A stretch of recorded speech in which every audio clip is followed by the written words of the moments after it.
Hello and welcome to Conversation Corner. I discuss interesting ideas on my channel. My name's Kunal, and if you're watching this for the first time, I hope you enjoy this video.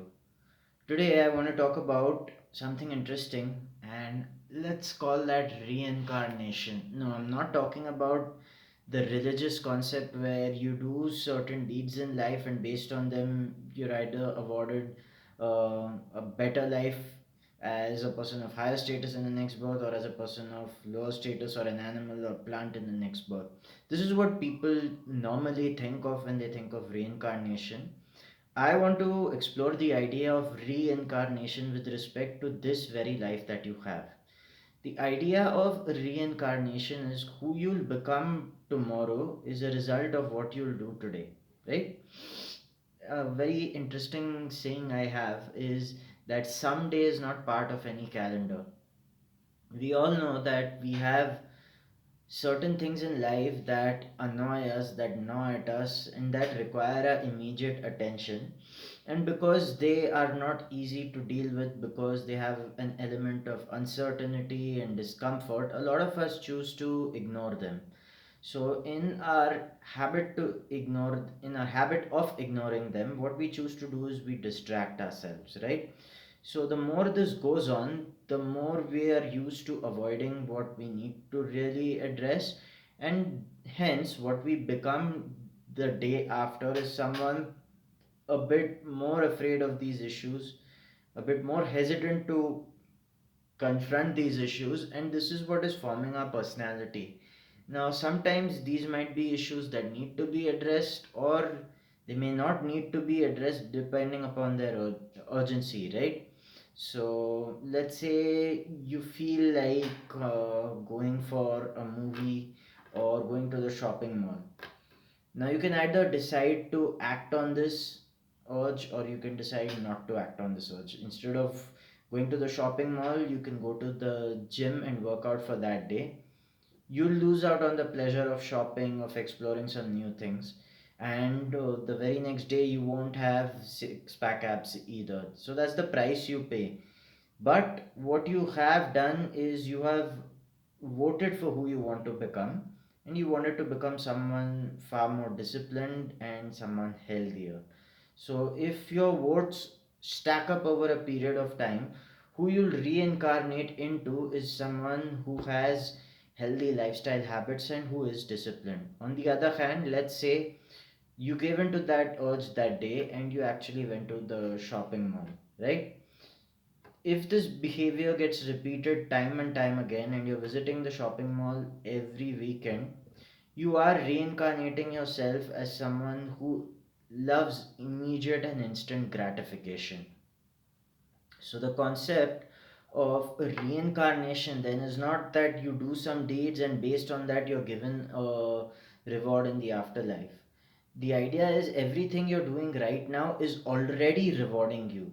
We have a mistaken sense of time in our head, in the sense that we do not see the consequence of what we do down 1 year or 5 years or 10 years or 20 years, right?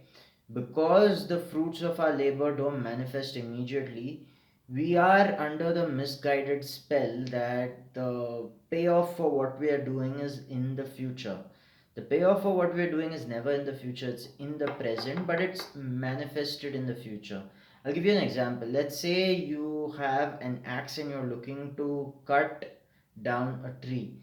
You'll need to hack a couple of times, you'll need to strike the tree, and at some point in time the tree is going to fall down due to the last stroke. Now the question is, which of these strokes contributed to the tree falling down completely? There is no one particular stroke that did that, right? Every attempt you made at cutting the tree was responsible for the tree falling down eventually. So the foundation of cutting the tree down was laid down with the first stroke in and of itself.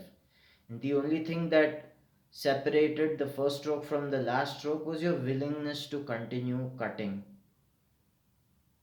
Think about that for a moment and what that means. It means that when you've decided to do something, and when you've decided to see it to its end, you have already reaped the fruits of your own reward, but they haven't manifested as yet. The problem with our brain and our mind as yet, as it is right now, is it cannot see itself in the future, right? So if you're taking the steps it takes to get to where you want to be, it it takes time, right? It may take a day, it may take a year, it may take a decade, depending upon what the task is and what you want to accomplish. But the work that you are putting in today is contributing to where you'll be in 10 years. So let's say you decided to learn a new language. Now, obviously, the very first day you learn the new language is not the very same day you're going to be able to speak as fluently as a native speaker. But that day is the very day responsible for the fluency you will have in 10 years, because this is a habit that you'll keep going on and on till you accomplish what you set out to do, right? Till you got your goal. So the payoff for becoming fluent was already given to you the day you learned your first five words. But time as such exists in our mind that it can only comprehend the now. Time doesn't exist in that sense in our mind where we can feel that we are living our future in the present, right? We have memories of the past and what happened to us for sure, but we don't have memories of the future because we cannot see ourselves in the future from the standpoint of the present moment. So let's say I went to the gym today, I performed exercises, and I took my shirt off to see myself in the mirror, and I still don't have that six pack ab. The reason I cannot see those six packs right now is the present moment does not allow me to see the value of the work I put in day in and day out, until I reach that state where I have the six pack. So even though I've already got the reward for that six pack in the present right now, I believe that what I have done has not contributed to anything, which is why sooner or later I lose motivation and I quit going to the gym, and this becomes a self fulfilling prophecy in the sense that I believed it was of no use, and it was actually of no use when I stopped trying. So, whenever we set out to accomplish a goal or task we want to get done, we're actually given the payout immediately because of who we become as a result of that. There is a change in our attitude, behavior, and personality when we are pursuing a goal that we find worthy of pursuing. When our goal is not worthy of pursuing, we are prone to throwing in the towel, we are prone to giving up. This is why people who pursue their goals with the motive of recognition or compensation give up very soon, because at some point in time it just doesn't make sense to continue. When you do not receive immediate recognition or immediate compensation for the work that you're doing this over a period of time is going to be extremely hard for you, right? You simply do not have tools to experience the future as the present. But if you are absolutely in love with what you do, at some level you will have one of these two powers.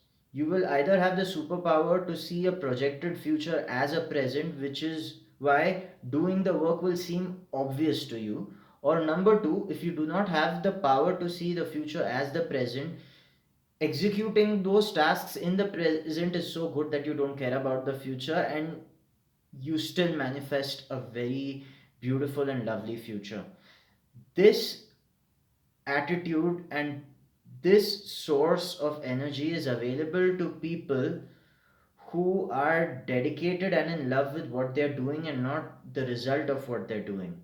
Which is why there are people who can work 20 hours a day or sometimes 22 hours a day and not feel exhausted at all by the work they're putting in, because what they're doing is inherently their reward, right? I heard a Jewish rabbis say, we are not punished for our sins, we are punished by our sins, which means that even if we did something bad and there weren't external repercussions, we are not aware of the internal damage we've done to ourselves, right?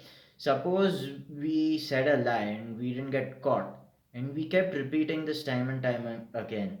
Eventually, there'll come a time where we may get caught and we'll have to pay a heavy price. But let's say that day never even came. Let's say we were able to tell a lie consistently and we got away with it. We still have been punished by the very act of telling the lie, and that has changed our psyche, that has changed our being, and that has changed our way of going about in the world.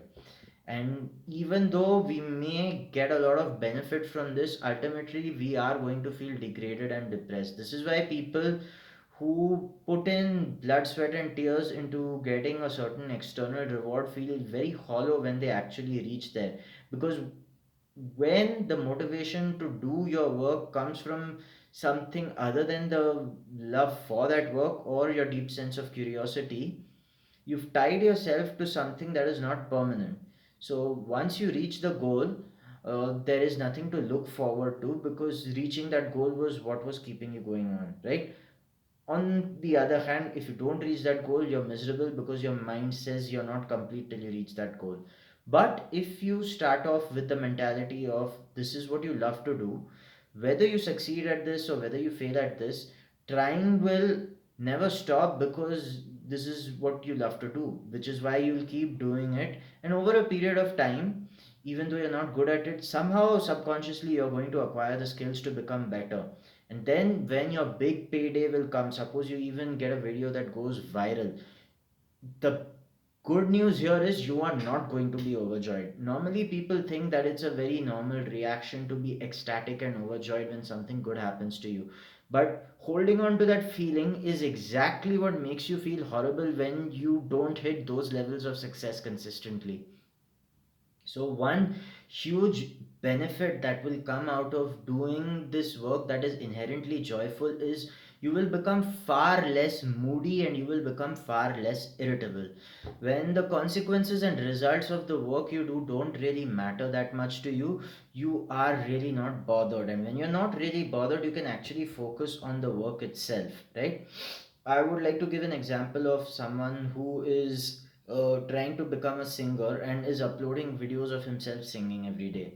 Maybe he doesn't have the voice of Beyonce. Maybe he's not as good a singer as, let's say, Elvis Presley. But singing is something that brings him joy inherently. So this person will regularly upload videos of him singing to YouTube, and whether or not someone sees those videos, he's going to feel happy. Now, let's ask ourselves what will happen in one of these two situations. Number one, he gets a viral video and then he is able to sustain a living from singing. Number two, nothing happens and almost no one watches his videos. Well, since the very act of singing is so pleasurable to this person, if fame comes his way, of course he's going to be joyed at it, but he's not going to experience that same level of high as the person who was addicted to becoming famous will feel. He's going to feel happy, but his happiness is going to be far more tempered and moderate. On the other hand, if no one ever watches his videos, or let's say just two or three people watch his videos, he's not going to stop uploading the videos of him singing, because singing in and of itself, it's such a joy, such a source of joy for him, that he doesn't feel like stopping. So it's a win-win situation in either case for him. It's a win if he becomes famous, it's a win if he remains anonymous to majority of the world. This is a concept that is extremely hard to grasp for most people, because the way we are conditioned in society and the way our biology is set up is for seeking external reward. So, the reason most people are not going to find this inner joy is that most societies are set up as such that all joy that you do receive is from the outside in, right? So, recognition coming from people and you receiving them, money coming from people, you receiving them, which is why the work you do is never an expression of who you are, and that is why This is like a syndrome of a leaky bucket that's trying to fill itself by getting more water. If a bucket is leaking from the bottom, if it has a crack or a hole, no matter how much water you put, ultimately it's going to pour out, right? However, if you work from a different source of energy, if you work from that point of view where in the execution of your work is the reward then and there, then you don't have to wait for the future to arrive to make you feel happy. The reason a lot of people are going to be stressed and anxious about the work they do is that a certain outcome is expected from that work, whether it's by their bosses, their colleagues, or whether it's by the people themselves through the root of their expectations. Which is why someone who's tied to the fruits of his labor cannot be free from anxiety and stress, because for him or her to feel good, the work that they did needs to bear a certain result. On the other hand, the person who is not bound by the results of their labor is free to actually express themselves without stress, anxiety, or tension. And counterintuitively, this is what makes their work so much better. When there isn't the thought of that stress, anxiety, and tension that will come from the results of the work they do, somehow magically the work becomes better in and of itself, and they receive the rewards of their work without expecting them. This is something very counterintuitive as an adult. Now, this applies to endeavors where you don't get linear results for the work you put in. There are certain professions where if you put the work in a linear fashion, you get a certain outcome. I would say that acquisition of languages can fall into that section where if you follow a set pattern, sooner or later you'll be able to acquire a language. But when it comes to creative pursuits like putting out ideas on YouTube, drawing, painting, or composing a song, there's no set formula as to what song will do well with what audience. There's got to be a lot of trial and error for you to understand what works. And sometimes what works in creative pursuits is a pure stroke of luck which cannot be studied at an analytical level, right?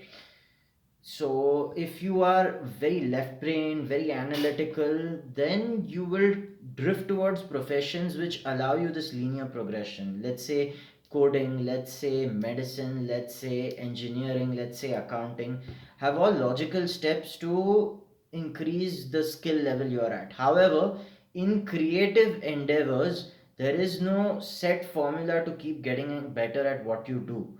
What connects with the audience is always going to be a mystery and is very rarely a set formula, because if something becomes formulaic in a creative field and is repeated by 1000 people, it becomes old and you have to come up with something new the other day. So the person indulging or the person immersed in a creative field, if he or she needs to express themselves independently, they will have to work from a point of uh, freedom. And working from a point of freedom implies indulging or having that kind of attitude towards a work wherein you feel that you've received your reward by the execution of the work itself. So the reward is never going to be in the future.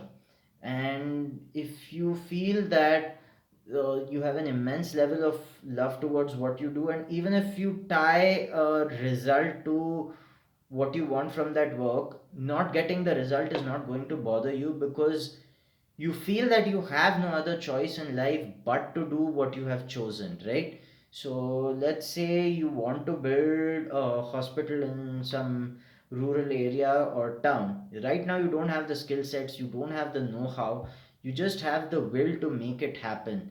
And when you believe that there is nothing else in life worth pursuing except making that hospital in that rural area or town, all your life forces and energy gets dedicated to that particular task.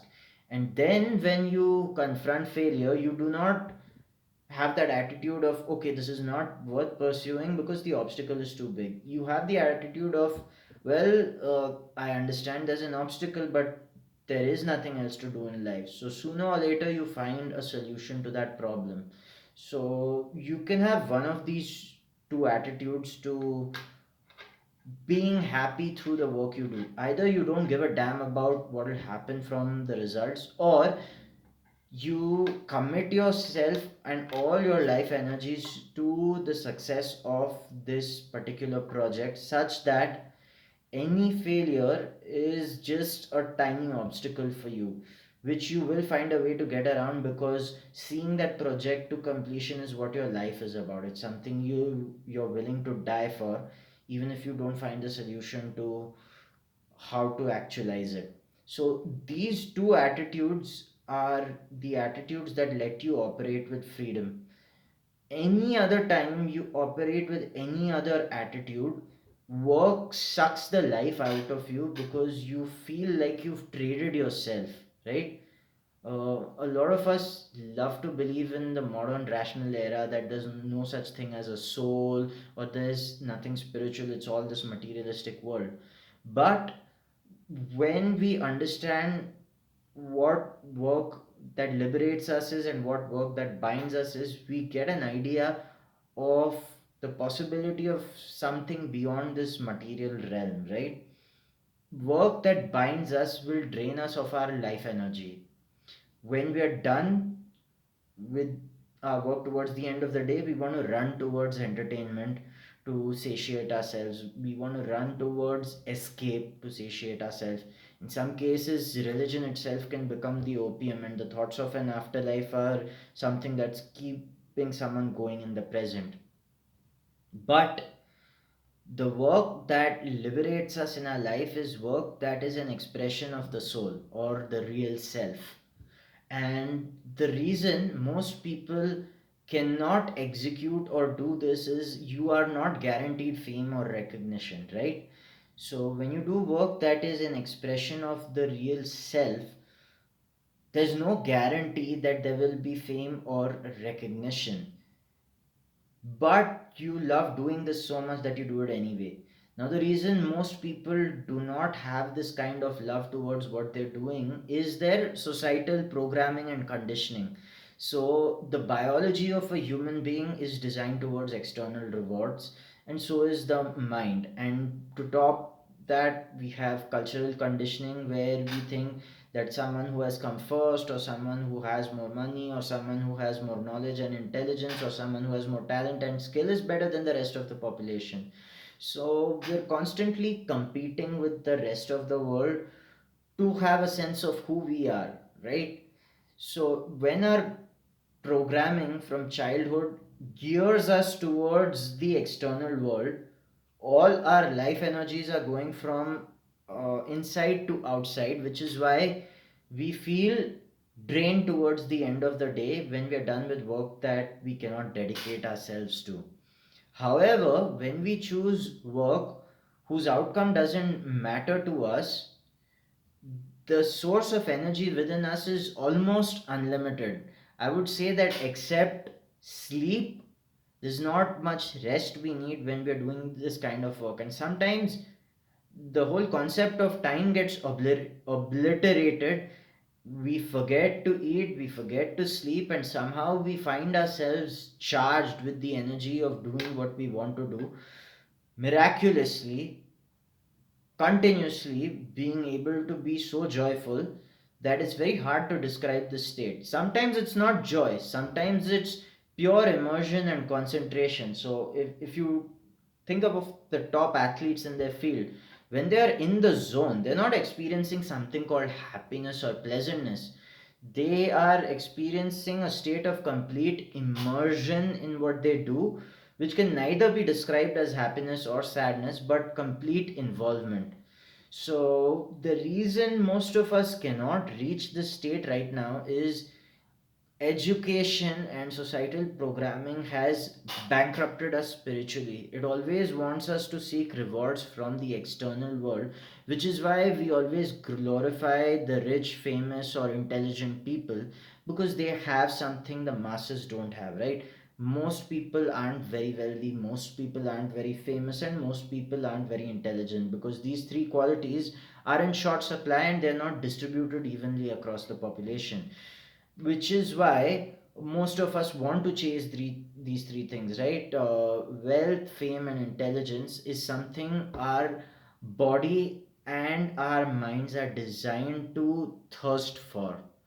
And the very message of our religious scripts, or the very message of stoicism, is that when your mind gets attached to these three things, you can never feel sufficient, because there can never be enough of intelligence, wealth, and fame that you can have. Every time you reach a certain stage, you can have more, you can have more, and this is a cycle that keeps us spiritually or mentally bankrupt, and this is what censors us from experiencing real joy. We've conditioned ourselves in such a way that we don't experience joy. We experience pleasure, which comes from the consumption of objects, which comes through the fruits of our labor, right? But when we experience a certain level of joy, there is no duality. So the duality with pleasure is pain, but there is no duality with pure bliss. Okay, joy has a duality of sorrow, but bliss doesn't have a duality. It's a constant state of pleasantness that doesn't really drop.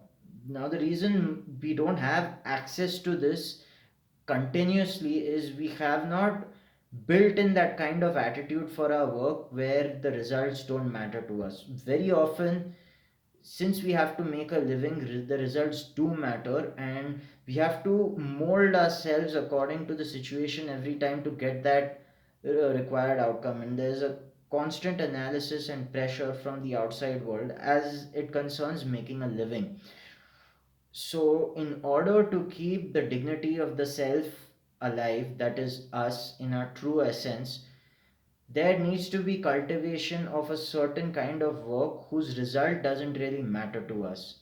It's easier said than done, because our programming wants us to crave something and then only make us feel happy. The whole reason we are stressed, anxious, and depressed is we feel that we lack something in the present moment, and what we want is there somewhere in the future, which is why we need to keep toiling towards getting that. There's nothing in the future because there is no full stop to human desires. I'm not saying we should give up desires in and of themselves. I'm saying we need to operate from an attitude or a point in our life where we work with a full stop instead of a dot dot dot, right? And what does working with a full stop mean? Working with a full stop means that what I've done in and of itself is joyful, and there's nothing left to be gained from the result of this. Ordinary work is I have put in work and now I'm waiting for my compensation, which in daily life is also known as a weekly, daily, or monthly salary, where you're rewarded for everything that you're doing once in a week, once in 15 days, or once in 30 days. But when you are in love with what you do and when you enjoy what you do, you're rewarded every second and every moment, which is why certain people have access to such unlimited stores of energy, and sleep is possibly the only rest they need. If you can tap into this kind of energy, your life quality is going to improve tremendously. The tragedy of life is that we don't have that kind of a mindset or skill set to develop that kind of attitude for the work that we do, or maybe the work that we do where we don't really give a damn about the results doesn't help us make a living. This is why mankind is trapped in hell. So I don't say we'll go to hell, I'm saying we're already in hell when we either don't have this attitude, or when we don't have access to a profession that gives us our sustenance from the work we enjoy in and of itself. So, the message, at least from one religious scripture, which we like to call the Bhagavad Gita, is we need access to that kind of work where we get the payoff then and there, where the payoff doesn't lie in the future, right? This is said in a myriad of ways, which can either be don't care about, uh, which is about accepting that you don't have the rights to the fruits of your work, which is also about accepting that if you have got the fruits of your labor, surrender them.